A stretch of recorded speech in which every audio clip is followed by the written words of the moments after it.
ചെറിയ പെരുന്നാളായാൽ നമ്മൾ ഒന്നാമത് ചെയ്യേണ്ടത് അൽ-ഇഗ്തിസാൽ, അന്നേ ദിവസം നമ്മൾ നന്നായി ഒന്ന് കുളിക്കണം.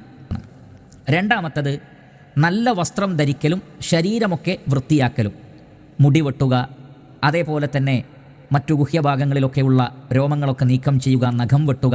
അവർ പട്ടുവസ്ത്രം ധരിക്കാൻ പാടില്ല, ഹറാമായ നിലക്കുള്ള രീതികളിലുള്ള കറാഹത്തായ നിലക്കുള്ള വസ്ത്രങ്ങൾ ധരിക്കാൻ പാടില്ല, നിര്യാണിയുടെ താഴെ വസ്ത്രം ധരിക്കുന്ന ഒരവസ്ഥ ഉണ്ടാകാൻ പാടില്ല, വളരെയധികം ഇടുങ്ങിയ വസ്ത്രങ്ങൾ ധരിക്കാൻ പാടില്ല, മോശമായ ആളുകൾ ധരിക്കുന്ന രൂപത്തിലുള്ള വസ്ത്രം ധരിക്കാൻ പാടില്ല. അതേപോലെ തന്നെ പെരുന്നാളിന് വേണ്ടി ഭംഗിയാവുക എന്ന പേരിൽ പുരുഷന്മാരായ പല ആളുകളും താടി വടിക്കുന്നത് കാണാം. പ്രിയപ്പെട്ട സഹോദരങ്ങളെ, താടി വടിക്കുക എന്നുള്ളത് ഹറാമാണ്. അത് പെരുന്നാളിനാകട്ടെ അല്ലാത്ത സന്ദർഭത്തിലാകട്ടെ അത് പാടില്ലാത്തതാണ്. മൂന്നാമത്തത്, ഈദ് ഗാഹിലേക്ക് പോകുന്നതിന് മുമ്പ്, പെരുന്നാൾ നമസ്കാരത്തിന് പോകുന്നതിന് മുമ്പ് വല്ലതും കഴിക്കൽ, പ്രത്യേകിച്ചും ഈത്തപ്പഴമാണെങ്കിൽ അത് കൂടുതൽ സുന്നത്താണ്. നാലാമത്തത്, ഈദ്ഗാഹിലേക്ക് മുസല്ലയിലേക്ക് നടന്നു പോവലാണ് സുന്നത്ത്. അഞ്ചാമത്തത്, നബി സല്ലല്ലാഹു അലൈഹി വസല്ലം പോയ വഴിയിൽ നിന്നും വ്യത്യസ്തമായ വഴിയിലൂടെയായിരുന്നു തിരിച്ചു വന്നിരുന്നത്. ആറാമത്തത്, മുസല്ലയിലേക്ക് പോവുക എന്നുള്ളത്, അഥവാ ഈദ്ഗാഹിലേക്ക്, പള്ളിയിലേക്കല്ല, പള്ളികളിലല്ല പെരുന്നാൾ നമസ്കാരം നിർവഹിക്കേണ്ടത്, ഈദ്ഗാഹുകളിലാണ്. അതാണ് കൂടുതൽ ഖൈറായിട്ടുള്ളത്. എന്നാൽ പള്ളികളിൽ വെച്ച് പ്രത്യേക സാഹചര്യങ്ങളിൽ ഈദ് നമസ്കാരം നിർവഹിക്കുന്നതിന് തടസ്സമില്ലതാണ്. ഈദ് മുസല്ലയിൽ വെച്ചാണ് നമസ്കരിക്കുന്നതെങ്കിൽ അവിടെ നമ്മൾ പ്രത്യേകം മനസ്സിലാക്കണം, അവിടെ തഹിയ്യത്തില്ല.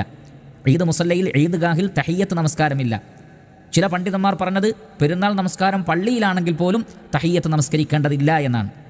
കാരണം അത് പ്രത്യേകമാണ്. എന്നാൽ പല ഉലമാക്കളും പറഞ്ഞു, പള്ളിയിലാണെങ്കിൽ അവിടെ പെരുന്നാളുമായി അതിന് ബന്ധമില്ല, പള്ളിയിൽ കയറിയാലുള്ള 2 റക്അത്ത് തഹിയ്യത്ത് എന്നുള്ള നിലക്ക് നമസ്കരിക്കാവുന്നതാണ്. ഏഴാമത്തെ സുന്നത്ത് എന്ന് പറയുന്നത് തക്ബീറുകൾ മുഴക്കുക എന്നുള്ളതാണ്. ഒരാൾ ചൊല്ലി മറ്റുള്ളവർ ഏറ്റുചൊല്ലുന്ന രൂപത്തിലുള്ള ഒരു ജമാഅത്തായ തക്ബീർ നബിയോ സഹാബികളോ നമുക്ക് പഠിപ്പിച്ചു തന്നിട്ടില്ല. ഓരോരുത്തരും അവനവൻ്റെ ഇഷ്ടമനുസരിച്ച് ശബ്ദമുയർത്തിയും അല്ലാതെയുമൊക്കെ തക്ബീറുകൾ ചൊല്ലുക. ഒരാൾ ചൊല്ലി മറ്റൊരാൾ ഏറ്റുചൊല്ലുന്നത് പ്രവാചകൻ്റെ ചര്യയിൽ സ്ഥിരപ്പെട്ടിട്ടില്ല എന്നാണ് ഉലമാക്കൾ നമുക്ക് മനസ്സിലാക്കി തന്നിട്ടുള്ളത്. എട്ടാമത്തത് പ്രത്യേകം മനസ്സിലാക്കേണ്ടത്, പെരുന്നാൾ നമസ്കാരത്തിന് മുമ്പോ ശേഷമോ പ്രത്യേകമായ മറ്റു സുന്നത്തുകളില്ല. നമ്മൾ ളുഹറിന് മുമ്പും അതേപോലെ തന്നെ മഗ്രിബിന് മുമ്പും ശേഷവും ഇശാഇന് മുമ്പും ശേഷവും ഒക്കെ നിർവഹിക്കുന്നത് പോലെ ഈദ് നമസ്കാരത്തിന് മുമ്പോ ശേഷമോ സുന്നത്ത് നമസ്കാരമില്ല.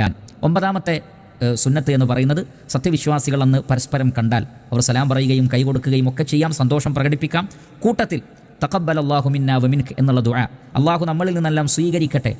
പത്താമത്തത്, അന്നേ ദിവസം നമുക്ക് ഹറാമല്ലാത്ത നിലക്കൊക്കെ ആഹ്ലാദിക്കുകയും സന്തോഷിക്കുകയും ചെയ്യാവുന്നതാണ്.